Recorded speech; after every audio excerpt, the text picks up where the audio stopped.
Assalamualaikum warahmatullahi wabarakatuh. Perkenalkan, nama saya Zarepa Caya Amalia dengan NIM 2311097.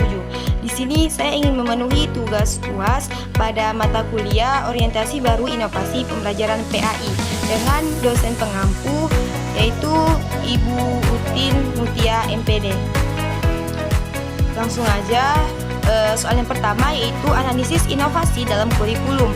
Kurikulum deep learning menekankan pada pemahaman konsep secara mendalam, penguasaan kompetensi, serta keterlibatan aktif siswa dalam proses pembelajaran.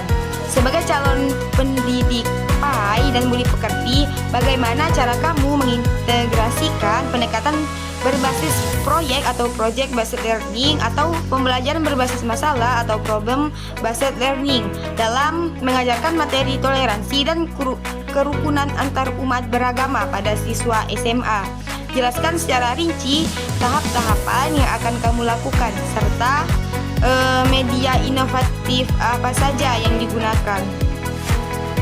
Adapun berikut ini adalah analisis inovasi dalam kurikulum dengan fokus pada integrasi pendekatan Project Based Learning atau PJBL dan Problem Based Learning atau PBL dalam pembelajaran materi toleransi dan kerukunan antarumat beragama pada siswa SMA. Sesuai dengan prinsip kurikulum deep learning yang menekankan pemahaman konsep mendalam, penguasaan kompetensi dan keterlibatan aktif siswa. Nah, yang pertama yaitu tujuan pembelajaran. Nah, peserta didik mampu memahami pentingnya toleransi dan kerukunan antarumat beragama dalam kehidupan sosial. Selanjutnya itu mengidentifikasi bentuk-bentuk sikap toleransi dan tidak toleransi. Selanjutnya menunjukkan sikap toleransi dalam kehidupan sehari-hari.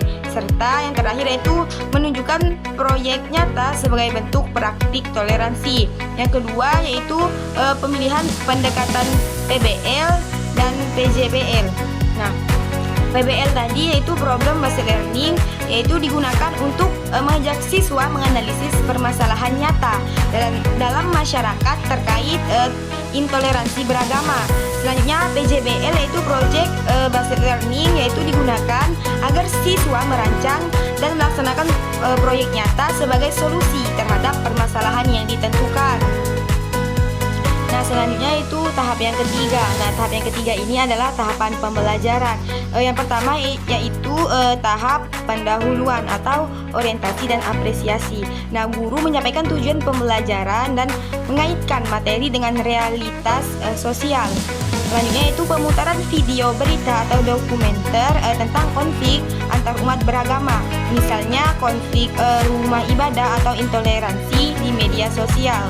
Nah, medianya itu bisa menggunakan video YouTube edukatif, berita online atau infografis interaktif. Dan yang selanjutnya yang kedua yaitu identifikasi masalah. Nah, problem identification atau PBL yaitu siswa dibagi menjadi kelompok kecil dan diminta mengidentifikasi akar penyebab konflik antar umat beragama tersebut serta dampak dari kurangnya toleransi. Nah, guru memandu siswa menyusun pertanyaan pemantik seperti misalkan apa penyebab masyarakat masih sulit menerima perbedaan keyakinan.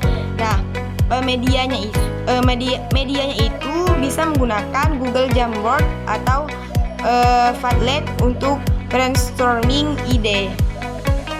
Yang selanjutnya yang ketiga yaitu penentuan proyek atau PJBL. Nah, setelah memahami masalah, siswa merancang proyek sosial bertema toleransi itu keren. Nah, contoh proyeknya yaitu bisa kampanye sosial digital, podcast lintas iman atau film pendek toleransi, poster digital dan infografis, serta yang terakhir yaitu wawancara dengan tokoh lintas agama. Nah, medianya itu bisa berupa Canva, CapCut, Anchor atau podcast, Instagram atau YouTube untuk dipublikasikan. Nah, selanjutnya yang keempat yaitu tahap perencanaan dan penyelidikan. Siswa melakukan studi lapangan atau wawancara dengan tokoh masyarakat atau guru agama dari keyakinan yang berbeda. Nah, mereka mengumpulkan data, kutipan, dan praktik nyata toleransi. Nah, medianya itu bisa menggunakan Google Form untuk survei, Notion, atau Google Docs untuk pencatatan data. Dan yang kelima yaitu pengembangan dan implementasi proyek. Nah, siswa mengelola data dan menyusun media kampanye atau karya mereka.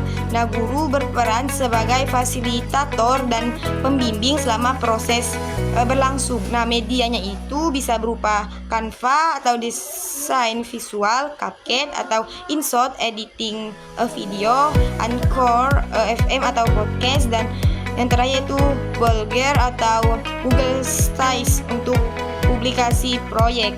Nah, yang selanjutnya yang keenam yaitu presentasi dan publikasi proyek.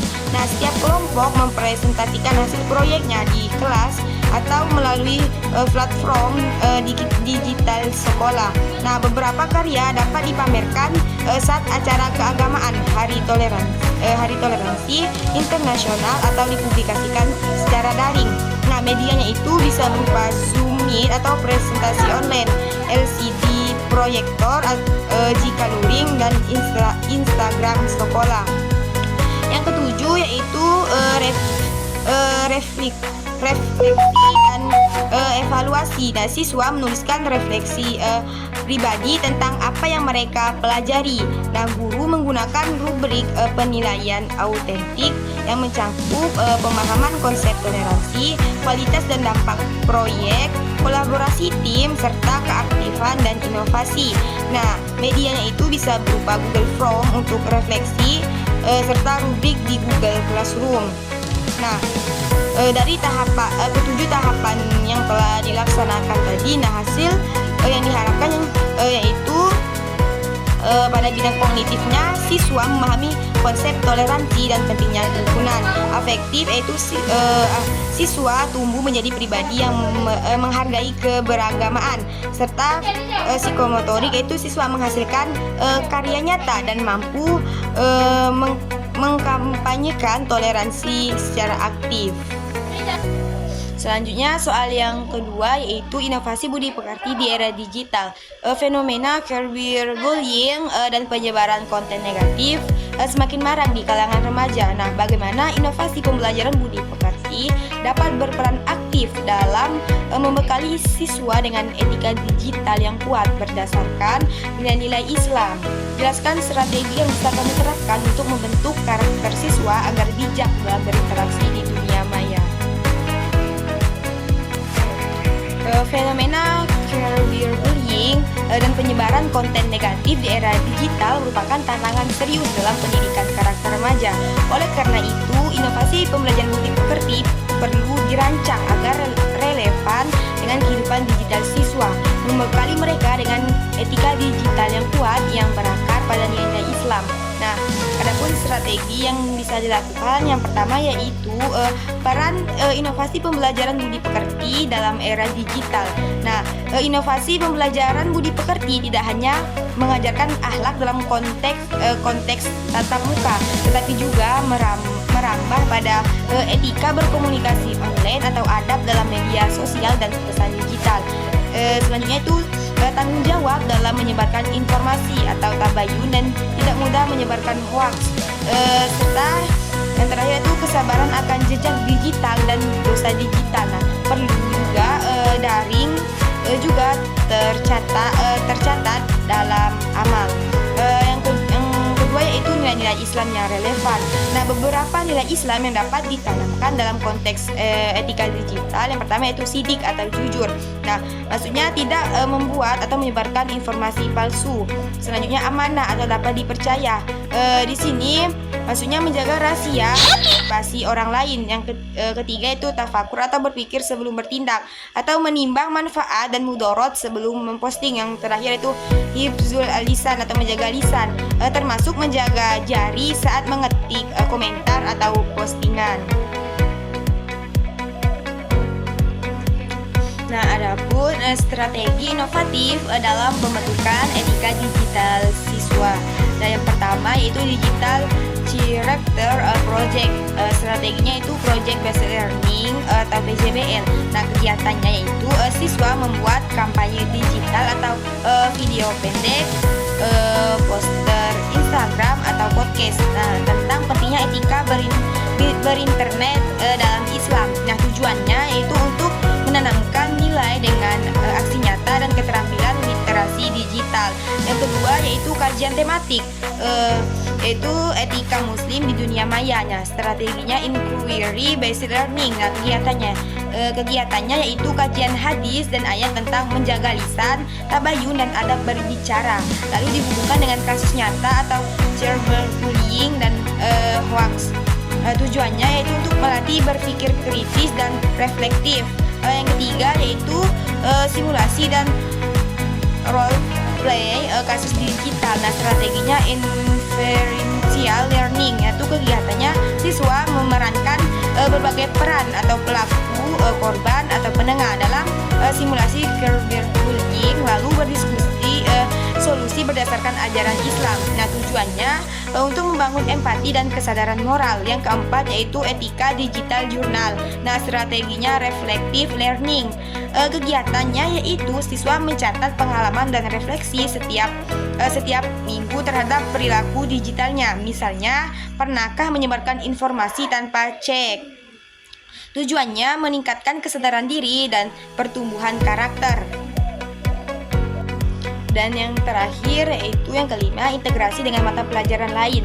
Contohnya dalam pelajaran PAI. Nah, ketika membahas namimah dan adab berbicara, guru juga harus membahasnya dalam konteks media sosial.